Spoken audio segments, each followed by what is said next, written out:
The cold December air hit my face the moment I stepped out of Charlotte Douglas International Airport. My lungs filled with that familiar southern chill, a strange mix of nostalgia and dread settling deep in my chest. After 5 years working rescue operations in Alaska, I had almost forgotten how different the air felt here, softer, warmer, and yet standing there with my worn suitcase at my feet, I had never felt colder in my life. My phone buzzed in my coat pocket. I should have known better than to check it. Should have just hailed a cab, found a hotel, and spent Christmas Eve watching bad movies with room service. But hope is a stubborn thing. It clings to you even when every rational thought tells you to let go. The screen glowed in the darkness. Dad, Christmas is happier without you. Don't come. I read the words 3 times, each reading making them more real. Before I could process the first blow, another message appeared. This one from Mom. Find a cheap hotel. Your brother's wife doesn't want you here. Travelers rushed past me, arms full of gifts and faces bright with anticipation. Christmas music drifted from somewhere inside the terminal, some cheerful song about coming home for the holidays. Seriously, the irony was not lost on me. I had flown over 4,000 miles to come home, and home had just slammed the door in my face. My name is Anna Mercer. I am 30 years old, and for the past 5 years, I worked as an emergency rescue coordinator in the most remote regions of Alaska. I pulled survivors from avalanches. I organized evacuations during forest fires. I held dying men's hands in the back of helicopters, promising them they would see their families again. I looked death in the face more times than I could count, but nothing. Not the frozen nights, not the screaming winds, not the weight of lives in my hands. Nothing had prepared me for this kind of quiet, absolute rejection. I typed back 3 words. Understood. Merry Christmas. Then I turned off my phone. The thing about being the invisible child is that you learn to carry your pain in silence. You learned that your tears did not matter, that your voice would go unheard, that no matter how loud you screamed, the world kept spinning for everyone else. I learned that lesson young. The Mercer family had 3 children, but only 2 that counted. My older brother Ethan was the golden boy, charming, confident, the heir apparent to everything our parents had built. My younger brother Daniel was the baby coddled and protected, never expected to amount to much, but loved fiercely anyway. And then there was me, the middle child. The mistake, as my mother once called me during a fight, she thought I could not hear. The one who did everything right and still could not earn a place at the table. My family owned the Palmetto Crown Inn, one of the oldest and most prestigious hotels in Charleston, South Carolina. It stood in the heart of the historic district, a monument to Southern elegance and Mercer ambition. Growing up, I spent my summers working there, first as a housekeeper, then at the front desk, then in the accounting office. I loved that hotel. I knew every creaking floorboard, every hidden staircase, every ghost story the night staff whispered about. But loving something does not mean you get to keep it. 5 years ago, I left Charleston after the worst fight of my life. Ethan had been caught stealing from the hotel's operating fund nearly $200,000 funneled into his failed real estate ventures. When I presented the evidence to my parents, they turned on me. Not him, me. How dare you accuse your brother? You are just jealous. You have always been jealous. Maybe if you had his talent, you would not need to tear him down. That night, I packed a single bag and bought a one-way ticket to Anchorage. I took a job with a humanitarian rescue organization, pouring all my pain into saving strangers because my own family did not want to be saved. I sent money home every month, payments toward the hotel's mortgage that my parents begged for during a particularly bad year. I answered their calls when they needed something, and I waited. Waited for an apology that never came. Waited for them to see me, waited for something to change.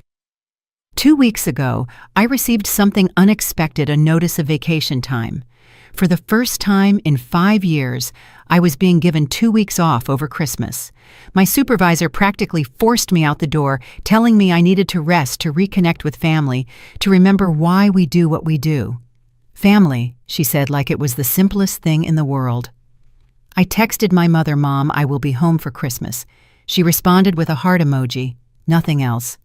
I chose to read it as a welcome. I chose to believe that maybe after 5 years things could be different. Maybe Ethan had grown up. Maybe my parents had realized what they had lost. Maybe this could be the Christmas where everything finally made sense. Instead, I got 2 text messages and a closed door. I found a motel about 20 minutes from the airport, a tired-looking place with a neon sign that flickered every few seconds.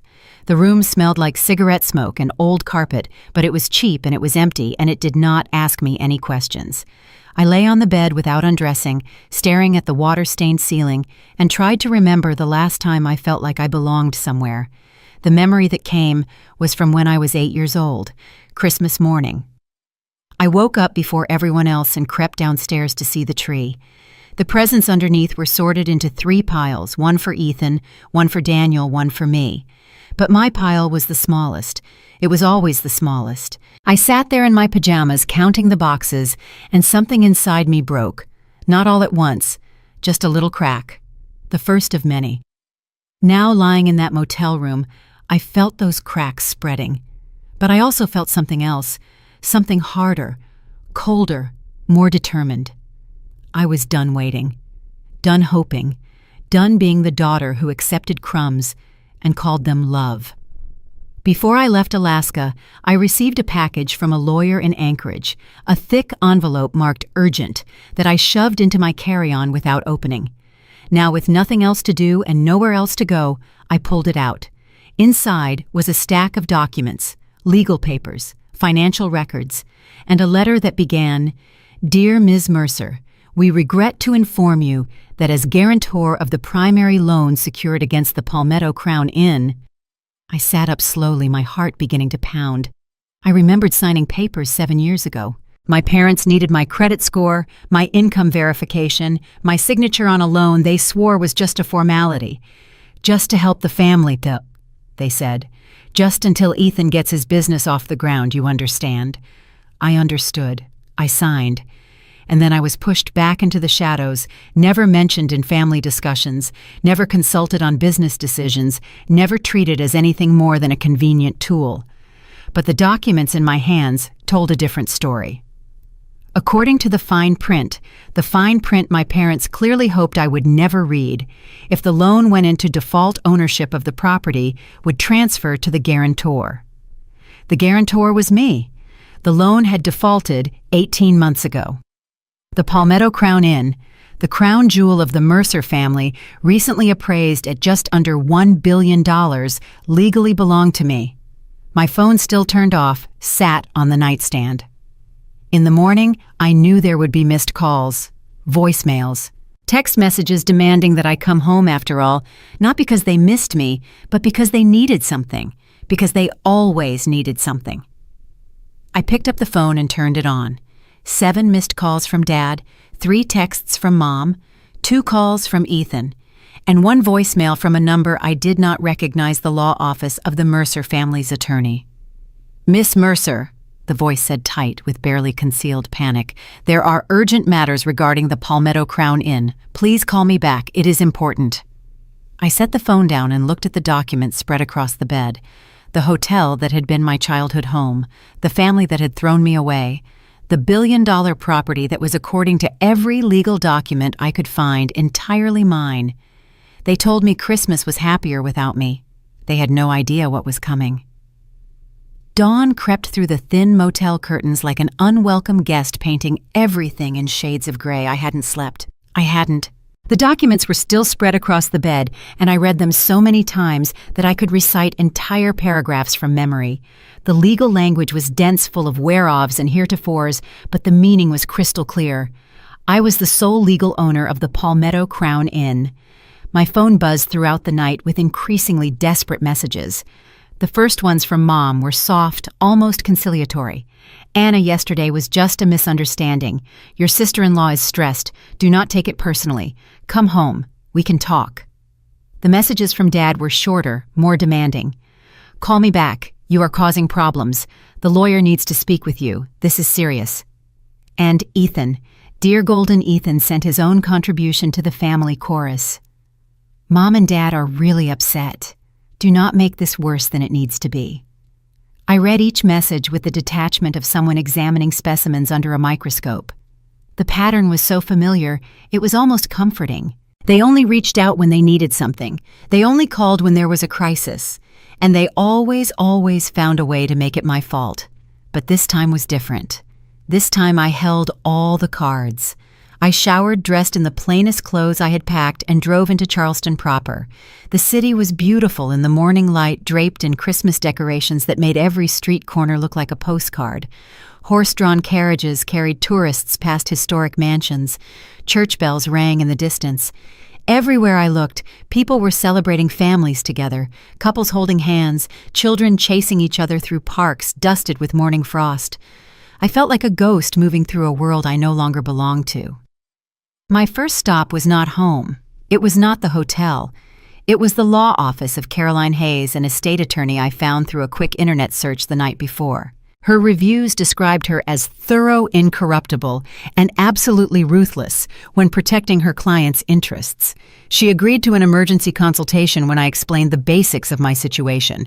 Her office was in a converted Victorian house near the courthouse, all polished wood and leather-bound books. Caroline herself was in her early 40s with sharp eyes behind wire-rimmed glasses and a handshake that meant business. "You said this was about the Palmetto Crown Inn," she said, as I sat down across from her desk. "That is quite a property to be discussing on Christmas morning."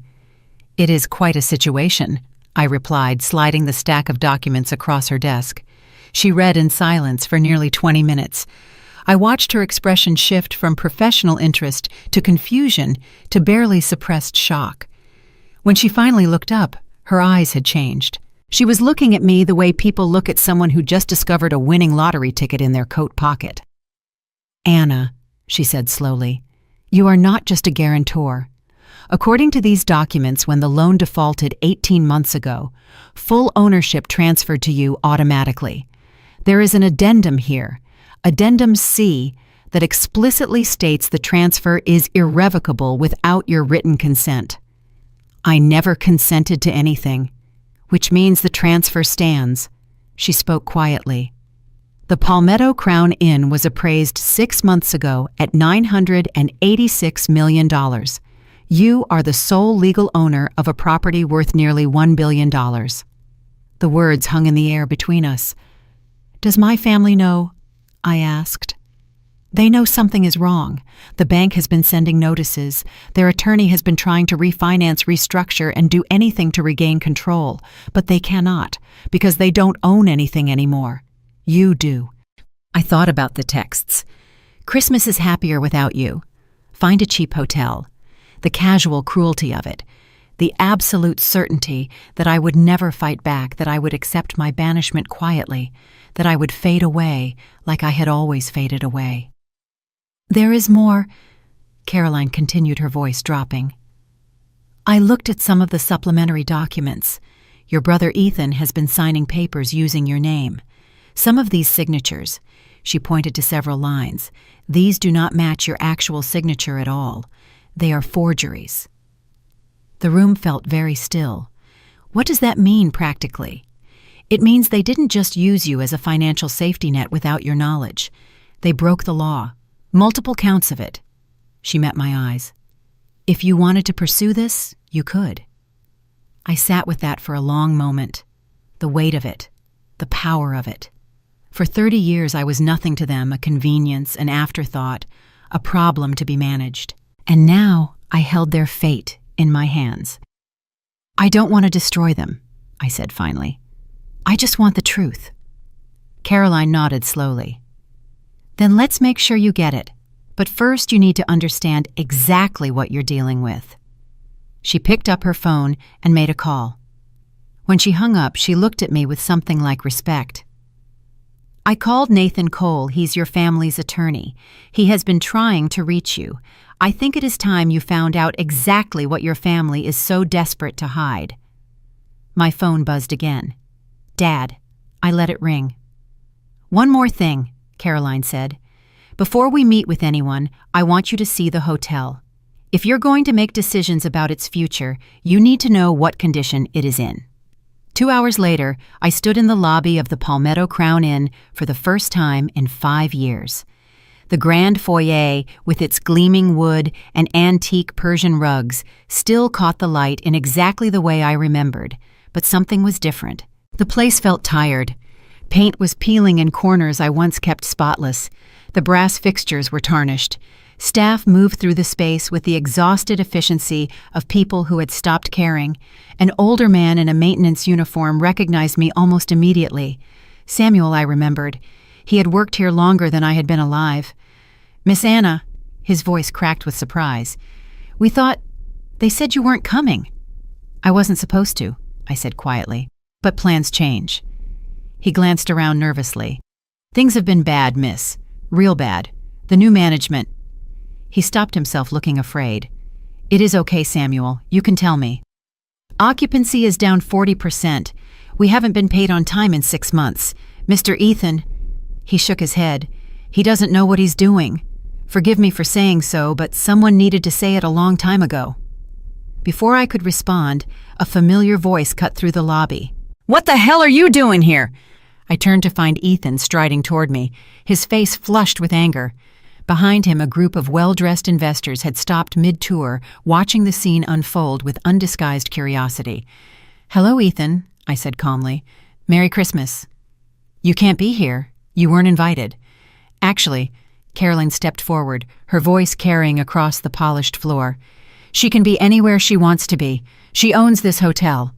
The silence that followed was absolute. Ethan's face went from red to white. The investors exchanged confused glances, and somewhere behind the front desk I heard someone gasp. My brother's voice came out as barely a whisper. "That's not possible." "I have the documents that say otherwise." I kept my voice steady, even as my heart pounded in my chest. "You should have read the fine print, Ethan. You should have told me the truth. But you didn't. And now here we are." He grabbed my arm, pulling me toward a side corridor. "We need to talk. Privately." I pulled free. "No. Whatever you have to say, you can say right here." "You don't understand what you're doing," he hissed. "You're going to destroy everything. This hotel, this family destroyed itself a long time ago." I met his eyes without flinching. "I'm just finally seeing the wreckage clearly." My phone buzzed again. This time it was Mom. "Anna, we need to talk. Please." I looked at the message, then at my brother's panicked face, then at the hotel that had shaped my entire childhood. The hotel they had stolen from me. The hotel that was finally legally, rightfully mine. "Tell them I'll be in touch," I said. "When I'm ready. Not before." Then I turned and walked out into the Charleston sunlight, leaving Ethan standing in the lobby of the empire he had just lost. The drive back to Caroline's office felt like moving through a dream. The streets of Charleston rolled past my window, familiar and foreign at the same time. I recognized every corner, every shop, every ancient oak tree draped with Spanish moss. But the girl who had walked these streets, the girl who had believed that if she just tried hard enough, her family would love her, that girl felt like a stranger now. Caroline was on the phone when I arrived, her voice sharp and professional. She waved me to a seat and finished her call with a curt, "We will be in touch." "That was Nathan Cole," she said, setting down the receiver. "Your family's attorney. He wants to meet, today." "And what does he want to discuss?"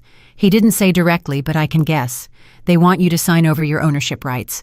Return the hotel to your parents. Pretend none of this ever happened." I laughed, a short, bitter sound that surprised even me. "Of course they do." "Anna, I need you to understand something before we go any further." Caroline's voice was serious. "Your family has been operating this hotel for the past 18 months without any legal right.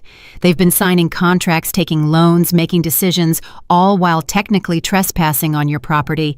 The liability here is enormous." "What are you saying?" "I'm saying they are desperate. Without you signing over your rights, they could face criminal charges, fraud, forgery, possibly even embezzlement. You have all the power here. The question is what you want to do with it." I stood and walked to the window. Outside, the city was going about its Christmas Day business, families gathering for dinner, children playing with new toys, couples strolling hand in hand. Normal people living normal lives. It seemed impossible that I had ever been part of that world. "Do you know why I left Charleston?" I asked without turning around. "You mentioned a family disagreement." A disagreement. I tasted the word. That is one way to put it. I turned to face her. When I was 23, I found evidence that my brother was stealing from the hotel, nearly $200,000.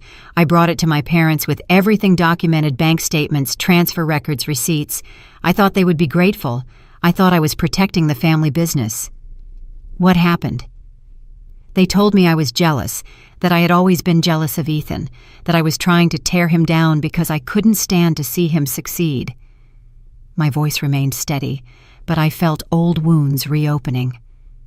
My mother said, if you had any real value, you would not need to destroy your brother. My father told me to leave and not come back until I was ready to apologize. Caroline was silent for a long moment. And you never came back? Not until now. I sat back down. For 5 years I've been sending money home. Payments on the mortgage they begged me to help with, every month without fail. And every month not a single thank you. Not a single acknowledgement, just more requests when they needed something else. Are the payments documented? All of them, bank transfers. I have records of every single one. Caroline made a note. That's good. It shows they accepted help from you while simultaneously excluding you from any knowledge of the business situation. My phone buzzed. I glanced at the screen. 7 more missed calls. A voicemail from an unknown number. Text messages piling up like autumn leaves. They're getting desperate, Caroline observed. Good. The word came out harder than I intended. Let them feel what it is like to be ignored. But even as I said it, I felt the familiar ache of wanting to be wanted. That 8-year-old girl counting her pile of presents was still somewhere inside me, still hoping that this would be the year they noticed her, still hoping that love could be earned through patience and sacrifice and quiet endurance. Caroline seemed to sense the conflict. Anna, whatever you decide to do, I'll support you. But you need to understand that once we start down this road, there's no going back. If we meet with their attorney, if we start negotiating, your family will know exactly what you know, and they will do everything in their power to get that hotel back. I'm not afraid of them. Maybe not. But are you prepared to fight them? Really fight them, because this won't be clean, it won't be quick, and it will almost certainly destroy whatever relationship you have left. I thought about the relationship I had left. The texts that said Christmas was happier without me.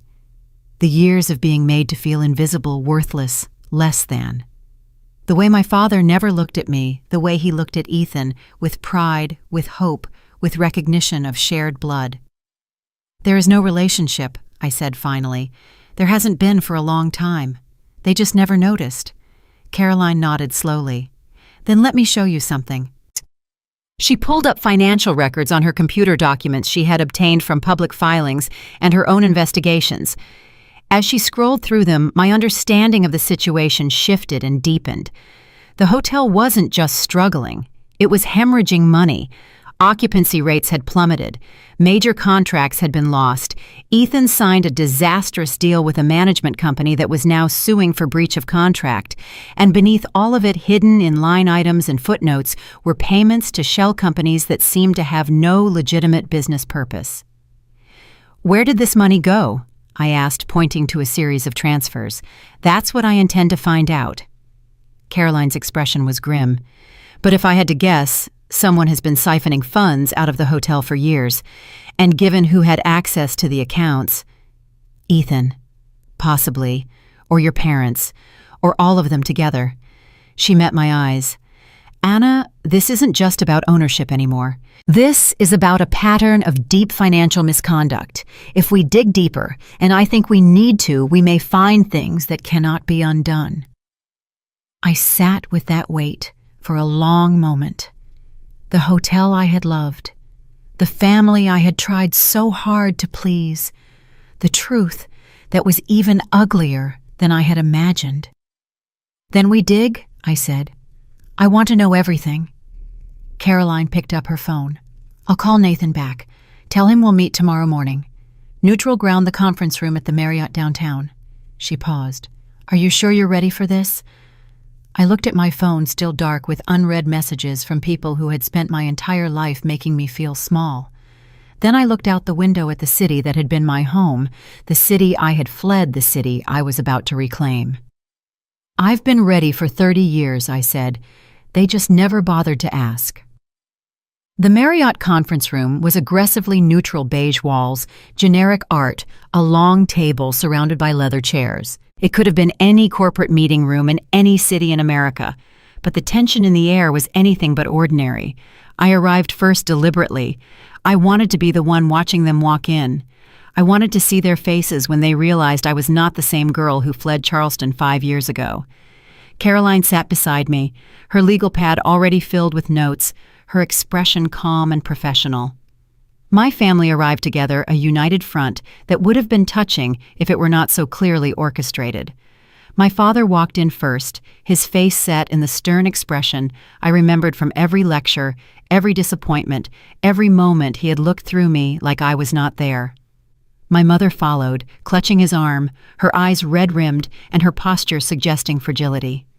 Ethan brought up the rear, his suit expensive and his smile completely absent. Nathan Cole, their attorney, made introductions as if we were strangers meeting for the first time. Perhaps in a way we were. "Anna," my father began before anyone could sit down, "this has gone far enough. You need to sign the papers and end this foolishness." I gestured to the chairs. "Please, sit." He bristled at being directed in what he clearly still considered his meeting. But he sat. They all did. "Before we discuss anything," Caroline said, "I want to establish some facts. My client is the sole legal owner of the Palmetto Crown Inn. This ownership transferred 18 months ago per the terms of the loan agreement. There is no legal dispute about this. Is that understood?" Nathan Cole shifted uncomfortably. "The family is prepared to dispute." "There is nothing to dispute," Caroline cut him off. "The documents are clear. Your clients defaulted on the loan. Ownership transferred to the guarantor. Any attempt to challenge this in court would fail and would only generate additional legal fees for your clients. Fees they cannot afford given the current financial state of the property." My mother spoke for the first time. "Anna, please. You are our daughter. You cannot do this to your own family." The words hit exactly the way they were designed, to straight to the guilt, straight to the obligation, straight to the part of me that had spent 30 years trying to earn their love. But this time, I was ready. "Why did you use my name on the loan?" I asked quietly. "What do you mean?" "The loan that gave you access to millions of dollars.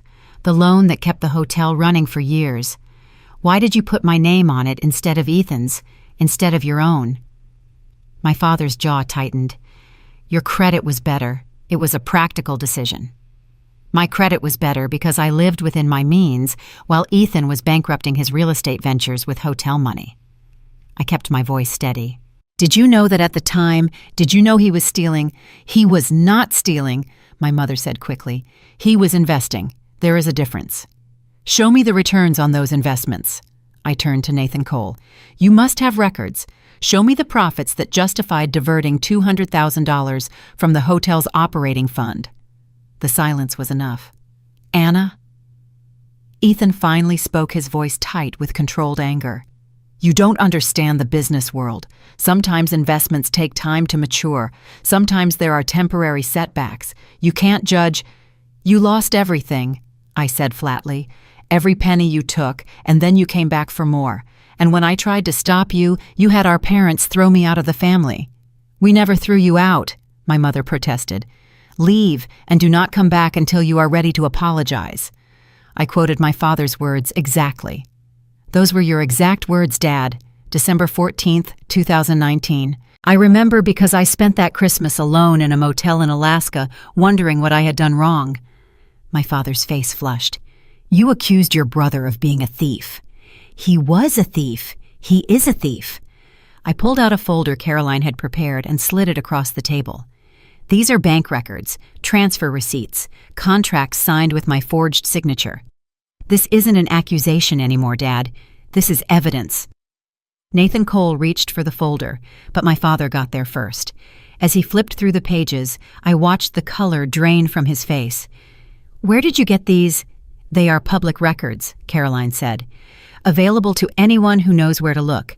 And now that my client is the legal owner of the property, she has access to the complete financial history. My mother is crying now. Anna, please. Whatever happened in the past, we are still your family. You can't destroy us like this. I'm not trying to destroy anyone. The words came out tired rather than triumphant. I just want the truth. I want to understand why you lied to me. Why did you use me? Why did you make me feel like nothing for 30 years while you gave everything to a son who was robbing you blind? We never... Yes, you did. I cut her off, and for once she stopped talking. Every Christmas when my presents were the smallest. Every dinner where my opinions didn't matter. Every time you told me that Ethan was the future of this family and I was just here. Background noise, someone to clean up after the people who mattered. The room was very quiet. I didn't come back here for revenge, I continued. I came back because for one stupid moment I thought things might be different. I thought maybe 5 years was long enough for people to change, but the first thing you did was tell me not to come home. That Christmas was happier without me. I looked at my father. You texted that, on Christmas Eve, while I was standing in an airport 4,000 miles from home, hoping this year would be different. He didn't apologize. He didn't even look ashamed. He just sat there with his jaw clenched, trapped by truths he couldn't deny. What do you want? Ethan asked finally. Money. Is that what this is about? You want us to pay you off. I want you to resign. The words came out clear and certain. All of you. Immediately. You've been running my hotel illegally for 18 months. That ends today. Your hotel. My father stood up quickly, his face red with rage. I built that hotel. My father built that hotel. You think you can just... Mr. Mercer. Nathan Cole's voice was carefully calm. Please sit down. I will not sit down. This is our family's legacy, and she thinks she can just take it because of some technicality. It is not a technicality, Caroline said. It is the law. And if you continue to deny your daughter's legal rights, we will pursue every available remedy. Oh, including criminal charges for fraud, forgery, and financial manipulation. My mother gasped. Ethan went pale. My father stood frozen, his fist clenched around the folder of evidence. I don't want to send anyone to prison, I said quietly, but I will if that is what it takes to make you see the truth. You don't get to hurt me anymore. You don't get to use me anymore. And you definitely don't get to run my hotel into the ground while pretending I don't exist. I stood and gathered my things. You have 24 hours to clear out your offices. After that, the new management takes over. Anna. My mother reached for my hand. I stepped back. You had 30 years to reach for me. You never did. I walked toward the door, then paused. Merry Christmas, Mom. I hope I will be happy. Like you said it would be without me. I left them there, my father speechless with rage, my mother sobbing, my brother looking like his world had ended, which in a way it had. In the elevator, I finally let myself breathe. My hands were shaking. My heart was pounding. But I also felt something I had not felt in years. I felt seen. The next 72 hours were a blur of legal documents, phone calls, and carefully choreographed maneuvers. My family didn't go quietly. They hired additional attorneys. They filed emergency motions. They called in every favor they had accumulated over decades of Charleston social climbing. But Caroline had been right. The law was on my side, and every attempt they made to challenge my ownership only highlighted the strength of my position. On the third day, I received an unexpected visitor at my motel room.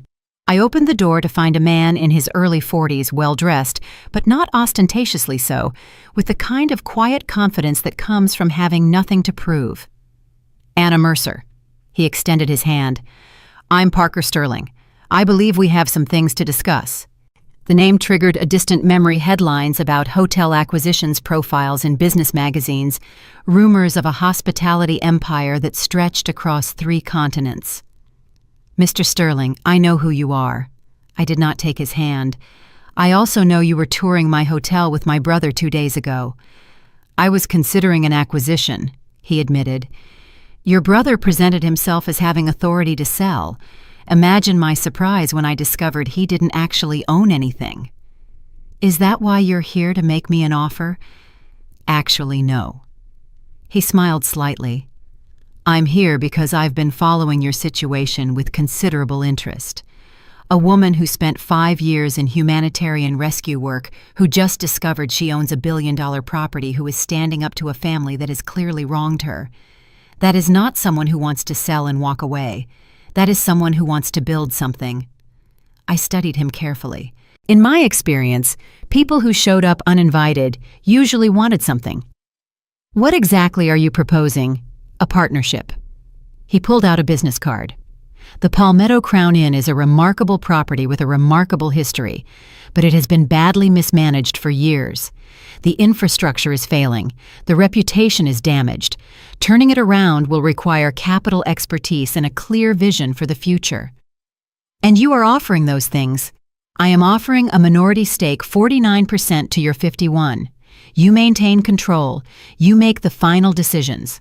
Sterling Resorts provides the resources and operational support to bring the hotel back to what it should be." He met my eyes directly. "You stay in charge, your name on the door, your vision for the future."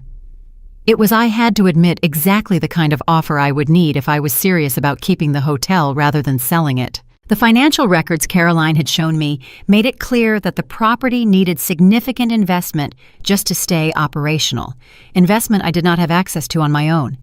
"Why?" I asked. "You could wait for me to fail and pick up the pieces for pennies on the dollar. Why offer a fair deal now?" Parker considered the question. "Because I have seen what happens when properties like this fall into the wrong hands. They get stripped down, sold off, turned into something generic and soulless. The Palmetto Crown Inn deserves better than that. And because sometimes the best investments are not the most profitable ones. Sometimes they are the ones that create something worth having." Before I could respond, my phone buzzed. Caroline's number.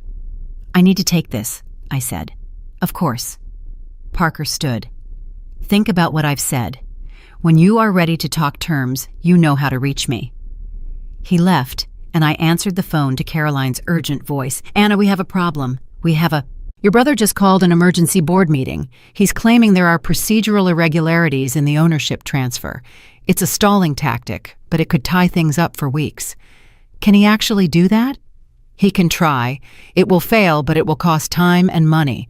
And there's something else." She hesitated. "We've been digging into those shell company payments I mentioned. Anna, it's worse than we thought. Significantly worse."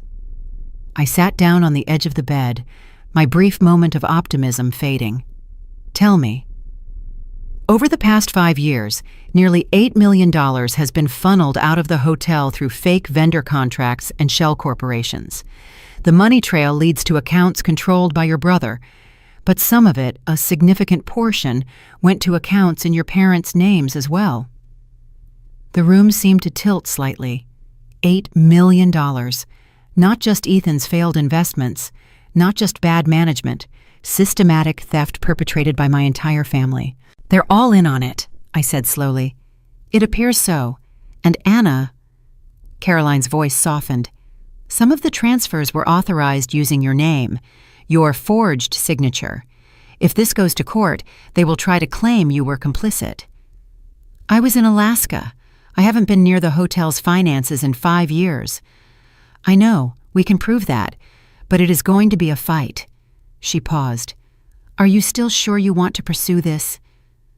I thought about Parker Sterling's offer, about the hotel I had loved since childhood, about the family that had used me as a shield for their crimes while making me feel worthless. "More sure than ever," I said. "Find everything. I want to know exactly what they did when they did it and how they tried to cover it up, and then we're going to make sure they can never do it to anyone else again." I hung up the phone and looked at Parker Sterling's business card. It sat there on the motel nightstand like a promise or a threat, depending on how things played out. My family spent 30 years teaching me that I was nothing, that I didn't matter, that my voice would never be heard. They were about to learn how wrong they had been. The emergency board meeting was held in the hotel's executive conference room, a space I remembered well from the rare occasions when my father allowed me to sit in on family discussions. Usually I was there to take notes, fetch coffee, or provide whatever administrative support was needed. Never to speak, never to decide. Today was different. I walked in with Caroline on one side and Parker Sterling on the other. The choice to bring Parker was strategic. His presence signaled that I had serious backing, that I was not just a disgruntled daughter making empty threats. The hotel staff who lined the hallways watched us pass with expressions ranging from curiosity to hope. Word had spread about the ownership change, and I felt the shift in atmosphere. Something was coming. Everyone knew it. My family was already seated when we entered. My father sat at the head of the table, a position he claimed by habit rather than right. My mother sat beside him, her face carefully composed. Ethan occupied his usual spot to their right, a stack of legal papers in front of him. "This meeting is for board members only," Ethan said as we entered. "Mr. Sterling has no standing here." "Actually," Caroline said smoothly, "there is no board. The Palmetto Crown Inn has been operating under a corporate structure that was voided 18 months ago when ownership transferred to my client. Any board appointments made since then are legally null." Ethan's jaw tightened. "That is ridiculous. We have been running this hotel without legal authority," I finished. "I know. That is what we are here to fix."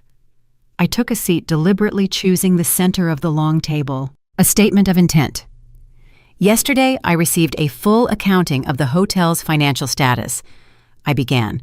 "Over the past 5 years, this property has lost 40% of its value. Occupancy rates are at historic lows. Staff morale is destroyed. And $8 million has disappeared into shell companies controlled by various members of this family." "Those are investments," my father said.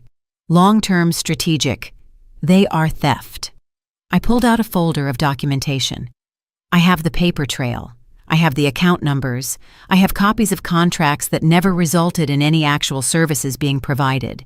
And I have evidence that my signature was forged on multiple occasions to authorize these transfers. My mother's face had gone pale. "Anna, you don't understand the pressures we were under. The economy, the competition. I understand perfectly." I kept my voice level. "You stole from your own business. You used my name to do it.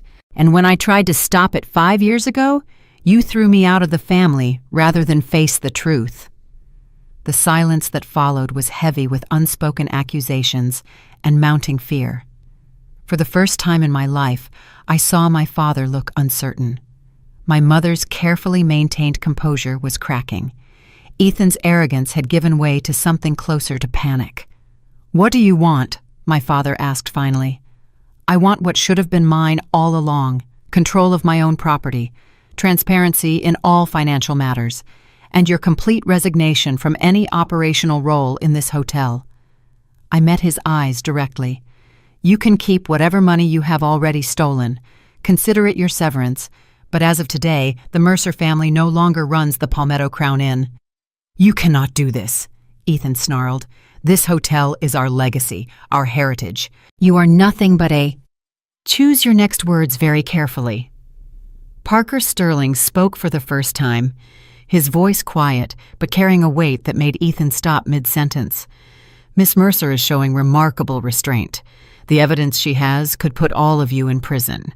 Instead, she is offering you a graceful exit. I strongly suggest you take it." Ethan looked like he wanted to throw something. My father's hands were clenched into fists. My mother had started crying again, real tears, or strategic tears. I could no longer tell the difference. "You can't expect us to just walk away," my mother whispered. "I expect exactly what you always expected from me," I replied. "Complete compliance without question, acceptance of whatever crumbs are offered, gratitude for being allowed to exist at all." I stood. "The difference is, I'm not cutting you out of my life. I'm just cutting you out of my business. You can still be my family if you want to be, but you can't be my problem anymore." I rose from the chair, gathering my folders with a snap. "You have until the end of the week to clear out your offices. After that, we change the locks. And if any of you try to interfere with the hotel's operations in any way, then we had a very different conversation. One that involves lawyers and judges and possibly prison cells." I left them there, surrounded by the evidence of their own crimes, facing a future where they were no longer in control. In the hallway, the hotel staff had gathered. They heard everything. The conference room doors had been left open deliberately. Word would spread, the truth would come out, and for the first time in years, the people who worked here would know that someone was fighting for them. Samuel, the old maintenance worker, approached me with tears in his eyes. "Miss Anna," he said, "we always knew you were different from them. We always knew." I took his hand. "Things are going to be different now. I promise." And for the first time since I landed in Charleston, I actually believed it.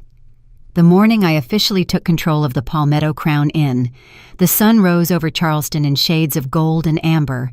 It felt like an omen, though whether good or bad I couldn't yet say. I stood in what had been my father's office, now stripped of his personal effects. The desk was clear except for a single folder, a 90-day plan I developed with Caroline and Parker's team. It was ambitious, aggressive, and necessary. The hotel was bleeding money and hemorrhaging staff. Without dramatic intervention, even my ownership would be worthless within the year.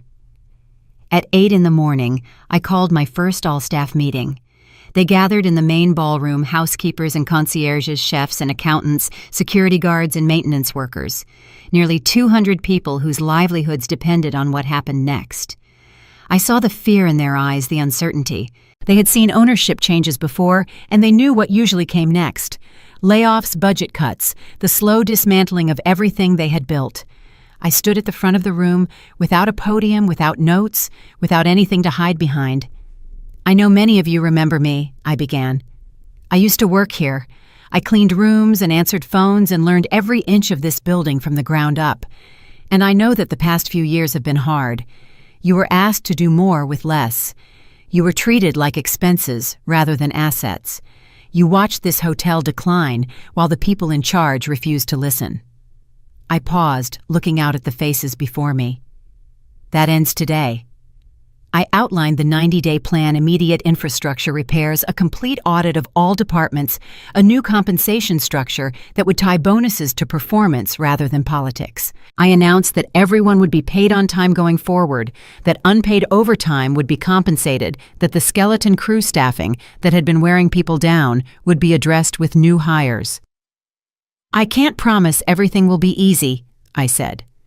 "Turning this hotel around will take time and effort from all of us, but I can promise that your voices will be heard, that your work will be valued, that you will be treated with the dignity you deserve." When I finished, there was a moment of silence. Then someone started clapping Samuel, the old maintenance worker. Others joined in. Within moments, the entire room was applauding, some people crying, some laughing, all of them finally allowing themselves to hope. It was the most terrifying moment of my life.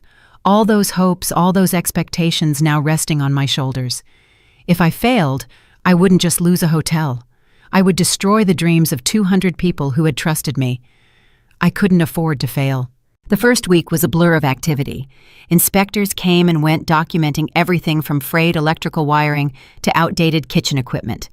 The legal team finalized the paperwork for Parker Sterling's investment, giving us the capital we needed to begin serious repairs. And slowly, tentatively, guests began to return.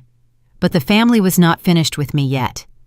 On the 5th day, I received an email from my brother, a mass message sent to every hotel employee claiming that I had illegally seized the property and would soon be removed. The allegations were false and easily disproven, but the damage was done. Staff who had been starting to trust me were suddenly uncertain again. The local newspaper called, asking for comment. A vendor who had agreed to extend us credit called to cancel the arrangement. "He's trying to undermine operations," Caroline said when I showed her the message. "Classic intentional disruption. Make enough noise, create enough doubt, and maybe the whole thing falls apart. Can we stop him? We can sue for defamation. We can issue counterstatements. But honestly, the best response is success. Prove him wrong by making the hotel work." So that is what I did. I worked 18-hour days. I met with every department head, every vendor, every community partner who had a stake in the hotel's success. I answered questions, honestly admitted mistakes openly, and refused to make promises I couldn't keep. Slowly, the narrative began to shift. The local news ran a story about the hotel's renovation plans featuring interviews with longtime employees who spoke about how different things already felt. A travel blogger visited and wrote a glowing preview of the changes to come. Reservations ticked upward for the first time in months. And then, on the 7th day, something unexpected happened. I was in my office reviewing construction bids when my assistant knocked on the door. "There is someone here to see you," she said. "He says his name is Daniel. He says he is your brother." I had almost forgotten about Daniel. The baby of the family, always coddled, never expected to amount to much. He had been notably absent from the confrontations of the past week, and I assumed he was simply following our parents' lead as he always had. "Send him in." Daniel walked through the door, looking nothing like I remembered. The cheerful, careless youngest child had been replaced by someone older, harder, with dark circles under his eyes and tension in every line of his body. "Anna," he said, "we need to talk." "I am listening." He sat down heavily in the chair across from my desk. "I know what Ethan has been doing, the emails, the phone calls, trying to destabilize the system with the staff. I know because—" He paused, struggling with something. "Because I've been helping him." I said nothing, waiting. "The power outage yesterday in the East Wing, the one that caused all those guests to complain, that was me. I still have access to the maintenance systems, and Ethan convinced me that if we caused enough problems, you would give up and leave." "And are you here to cause more problems?" "No, I'm here because I realized something. You are the only one in this family who ever actually cared about this place. Mom and Dad care about the money. Ethan cares about power. But you care about what the hotel could be. That is a convenient realization to have now that I am in charge." "Maybe." He did not flinch from my skepticism. "But it's also true. I watched you at that staff meeting. I saw how people responded to you, and I thought about how Mom and Dad treated you all those years, and I realized I was just as bad. I never stood up for you. I never said anything when they were cruel. I just went along with it because it was easier." "What do you want, Daniel?" "A job. A real job, not just a title. Let me prove I can be more than what they expected me to be. And I can tell you exactly what Ethan is planning next." I studied my youngest brother carefully. "You will work with the maintenance team.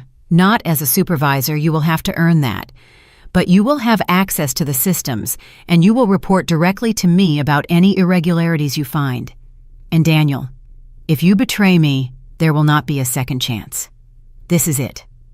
He nodded, relief flooding his face. "I understand. I won't let you down." Daniel's confession opened doors I didn't even know existed. For the next 3 hours, he laid everything out, not just Ethan's internal sabotage, but years of financial secrets my family had buried so deep I wasn't supposed to ever find them. The shell companies weren't just about siphoning money. They were about hiding the real state of the family finances. My parents had been living beyond their means for decades, using the hotel like an ATM while keeping up the image of success. And when the walls started closing in, they reached for the only person they thought wouldn't fight back me. "They knew exactly what they were doing when they put your name on that loan," Daniel said. "Dad called it a safety net. If things went bad, you'd take the hit. He always thought you wouldn't push back. It hurt, but it didn't shock me. What came next did." "There's more," he said, tension tightening his voice. "About 6 months ago, Ethan started working with a lawyer from out of state. They've been putting together a plan to have you declared mentally unfit. They're claiming the rescue work in Alaska messed you up, that you're too unstable to manage a property this big." For a second, it felt like the room tilted. "Do they even have evidence?" I asked. "They're trying to manufacture it. Ethan's been telling people you had a breakdown up north, saying you've been off for years. And he found some doctor, no idea how legit, who's willing to sign off based on whatever story they feed him." I stepped to the window, staring down at the grounds I'd fought so hard to take back. This wasn't just greed. This was a coordinated attack on who I was. "Why tell me now?" I asked quietly. Daniel didn't hesitate. "Because it's wrong. And because I'm tired of pretending not to see what our family really is.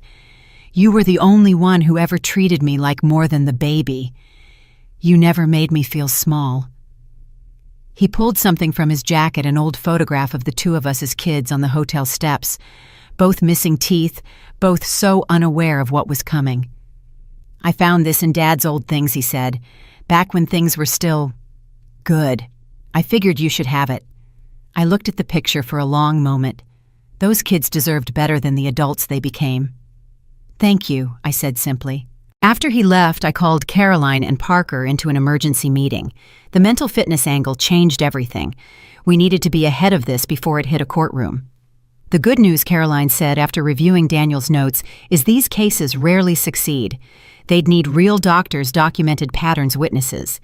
This is basically slander dressed up as strategy. But if they file Parker added, they'll stall operations. Investors get nervous. Staff gets anxious. You can't afford months of uncertainty." "So we don't give them a window," I said. "We accelerate the renovation schedule. We get public wins. We make it impossible for anyone to argue, 'I'm not capable of running this place.' That requires capital we don't have yet," Parker reminded. "Then we get it. Your minority stake, can we expand it?" He considered. 45%, non-voting shares. You keep full control. Done." What happened next barely felt real. With Sterling's investment accelerating everything, the hotel became a construction hive, workers on every floor, every wing, every hallway. New staff came in. Old staff stepped up. Marketing rolled out a full rebrand celebrating the hotel's history and its comeback. Meanwhile, Ethan kept pushing. Daniel passed me every text, every whispered plan, every desperate attempt to sabotage what we were building.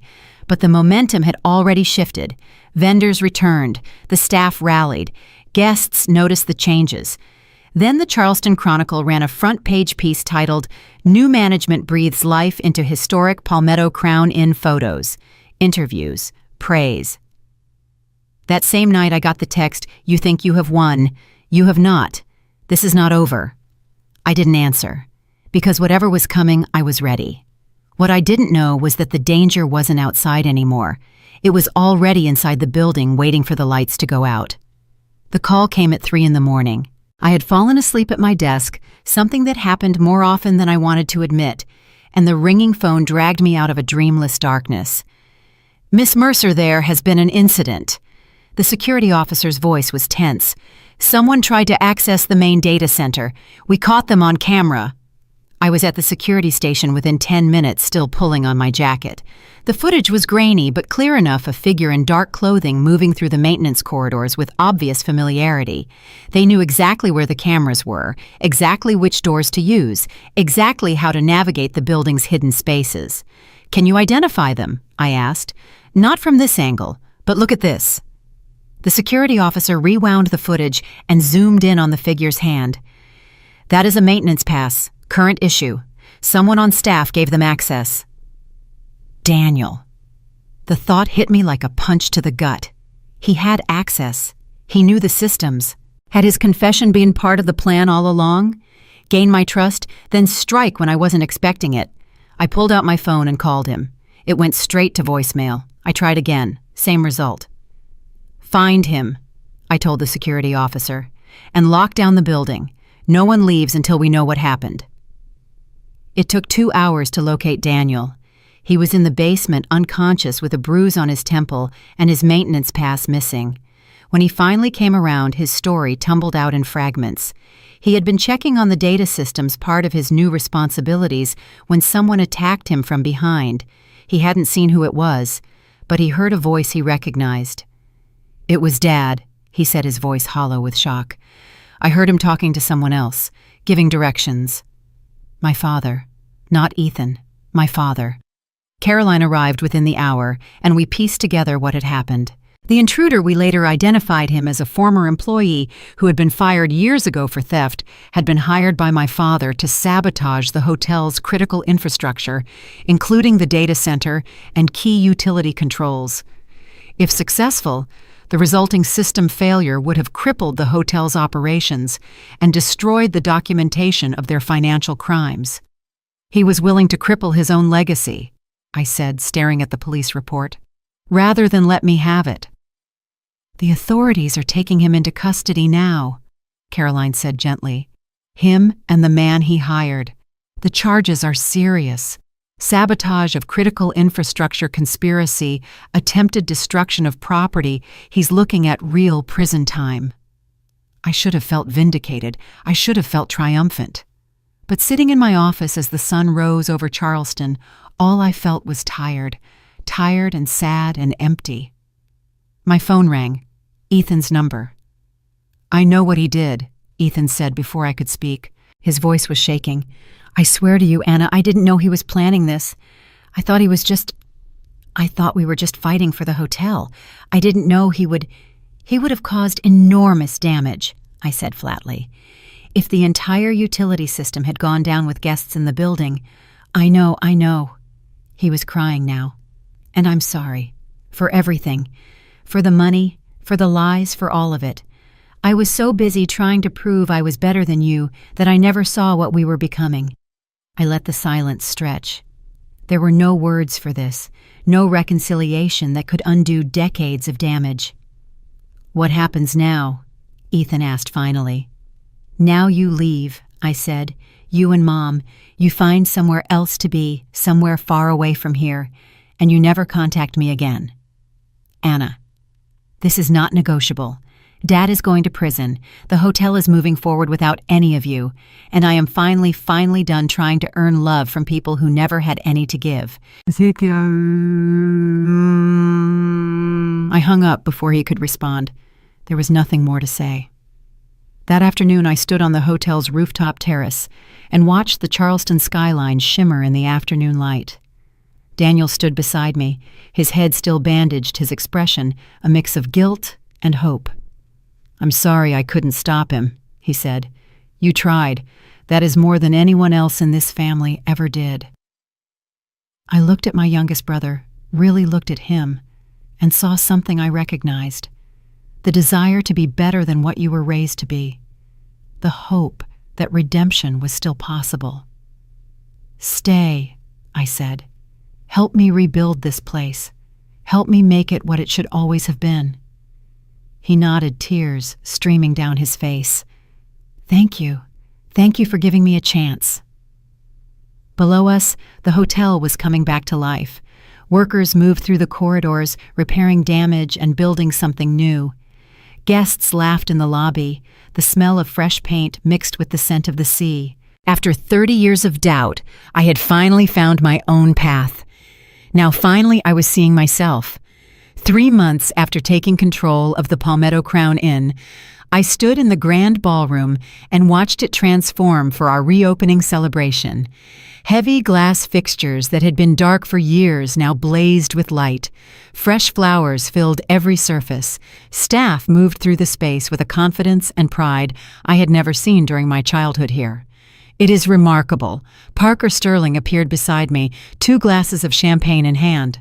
I've been in this industry for 20 years. I've never seen a turnaround this complete this fast. I accepted the glass, but did not drink. It wasn't me. It was the people who work here. All I did was give them permission to care again. That is the most valuable thing a leader can do. He raised his glass in a toast. To the Palmetto Crown Inn. May it thrive for another 100 years. The evening unfolded like a dream. Local dignitaries mingled with travel industry leaders. Food critics raved about the restored kitchen's creations. A jazz quartet played standards that floated through the air like memories of a more elegant time. And everywhere I looked, I saw the faces of the people who had made this possible. Samuel, the old maintenance worker, dressed in a new suit and beaming with pride.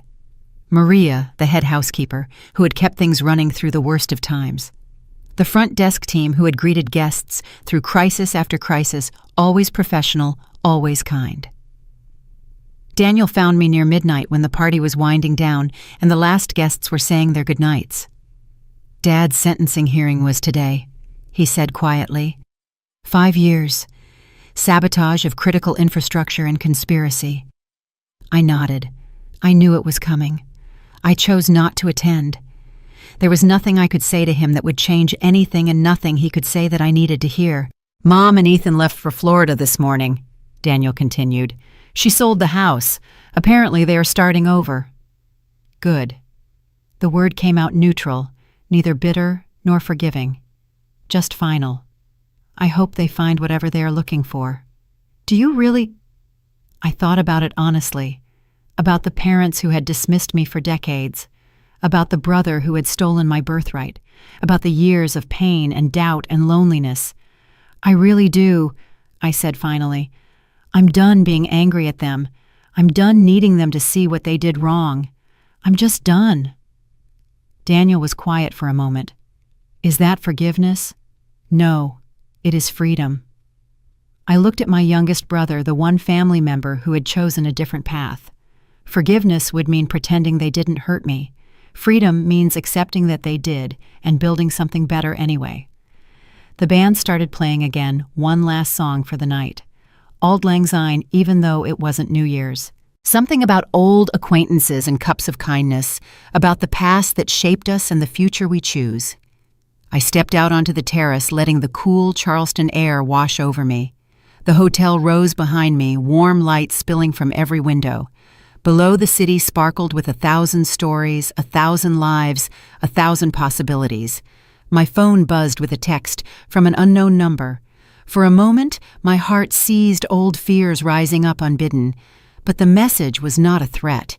It was from a woman in Anchorage, a former colleague from my rescue work days. Anna, saw the news about your hotel. So proud of you. Always knew you were destined for great things. Sarah. I smiled, remembering the frozen nights and dangerous missions the lives saved and the ones we couldn't save. That work had shaped me in ways my family never had. It taught me that courage is not the absence of fear, it is the choice to act despite it. The same courage that brought me back to Charleston. The same courage that let me face my family's demons. The same courage that would carry me forward into whatever came next. I typed back a response. Thank you. Finally found my way home. And for the first time in 30 years, I believed it was true. 1 year to the day after I received those devastating text messages at the airport, I stood in the lobby of the Palmetto Crown Inn and welcomed guests to our Christmas celebration, not as an unwanted daughter, not as a dismissed sibling, but as the owner and CEO of one of the most celebrated boutique hotels on the Eastern Seaboard. The transformation was complete. Every room had been renovated, every system upgraded, every staff member trained to standards that exceeded anything the industry had seen. The Palmetto Crown Inn was not just surviving, it was thriving. Occupancy rates were at 93%. Reviews glowed with praise. Travel magazines had named us among the top 10 historic hotels in America. And through it all, I did what I set out to do. I built something that mattered, something that would last, something that proved once and for all that I was more than the invisible child my family had tried to make me. Miss Anna. Samuel appeared at my elbow, his face creased with a smile. There is someone asking for you at the front desk. She says she is an old friend. I made my way through the crowd of Christmas Eve guests, past the towering tree and the roaring fireplace, to where a woman stood waiting. It took me a moment to recognize her. The years had added gray to her hair and lines to her face, but when she turned and smiled, the memories came flooding back. Sarah. The name came out as barely a whisper. From Alaska. She pulled me into a hug. I had to see it for myself. Everything you've built here. She pulled back, her eyes shining. Anna, it is incredible. You are incredible. Yitai. We spent the next hour catching up in my office, trading stories about the years we spent apart. Sarah was still doing rescue work, still saving lives in the most impossible conditions. She followed the news of my hotel takeover with fascination, cheering from afar as I faced down my family and rebuilt the business they had nearly destroyed. I always knew you were tough, she said. But this taking on your whole family, turning around a failing business, becoming this... She shook her head. You are the bravest person I know. I am not brave, I said quietly. I was terrified. Every single day. I am still terrified. That is what makes you brave. She reached across the desk and took my hand. Courage is not about not being afraid. It is about being afraid and doing it anyway. We sat in comfortable silence for a moment, the sounds of the Christmas party drifting up from below. Then Sarah asked the question I had been avoiding asking myself. "What about your family? Have you heard from them?" I looked out the window at the city lights. My mother calls sometimes. She never apologizes, never acknowledges what they did, but she calls. I think she is lonely in Florida. Ethan sends birthday cards, generic impersonal things that feel like obligation rather than affection. And Dad is still in prison. He has tried to contact me a few times, but I have not responded. Do you think you ever will? I don't know. I turned back to face her. I used to think I would know when I had healed, when I had moved past everything they did. But it is not like that. It is not a finish line you cross. It is more like learning to walk again after an injury. Some days are easier than others.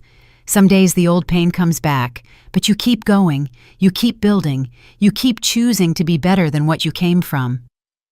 Sarah nodded slowly. And Daniel? That at least was a happier story. Daniel is still here. He runs the maintenance department now, actually runs it, not just holds the title. He is good at it. He cares. I smiled. He's also engaged. Nice woman from the accounting department. They are happy. And you, Sarah asked, are you happy? I considered the question carefully. Happiness had never been something I expected. For so long I had just been trying to survive.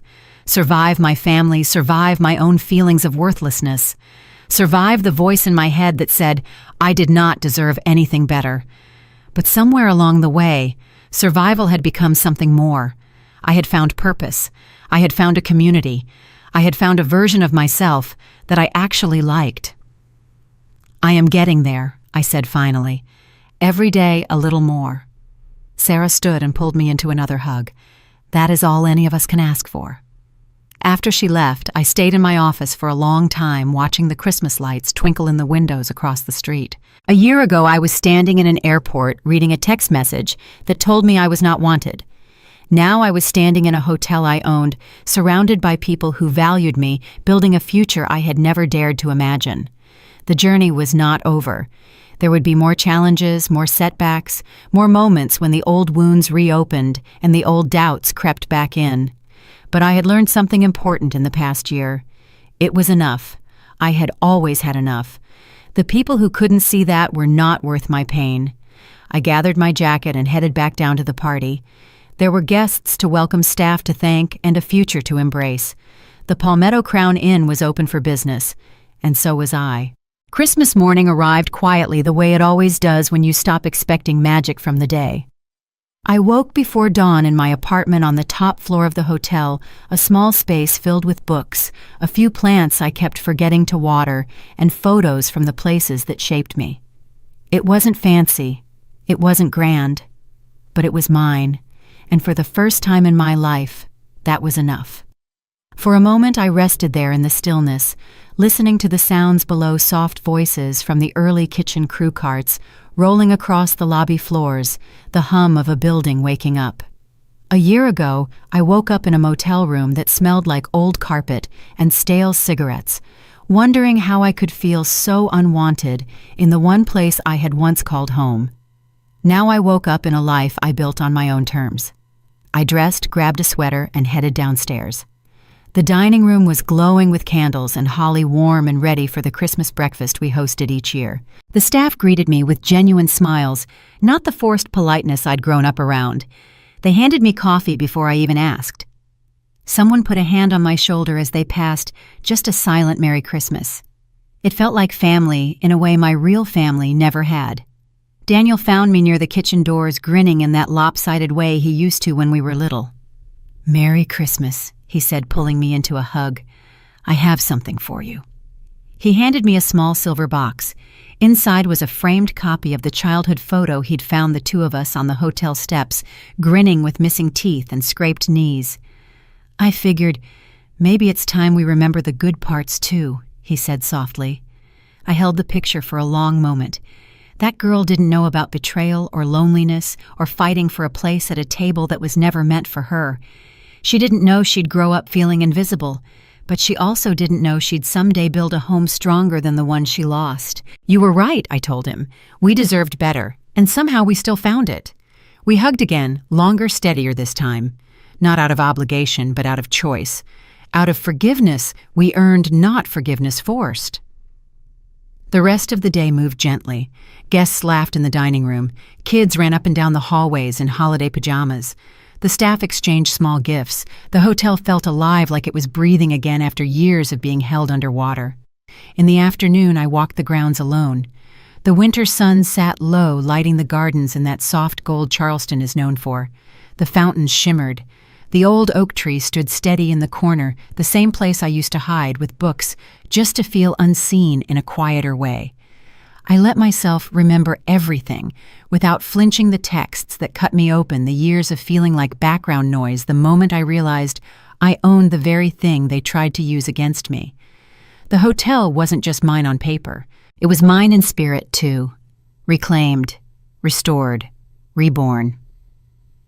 By sunset, I made my way back to the lobby. That's where I found Parker waiting with 2 cups of cider and a small wrapped package. "I figured you could use something warm," he said.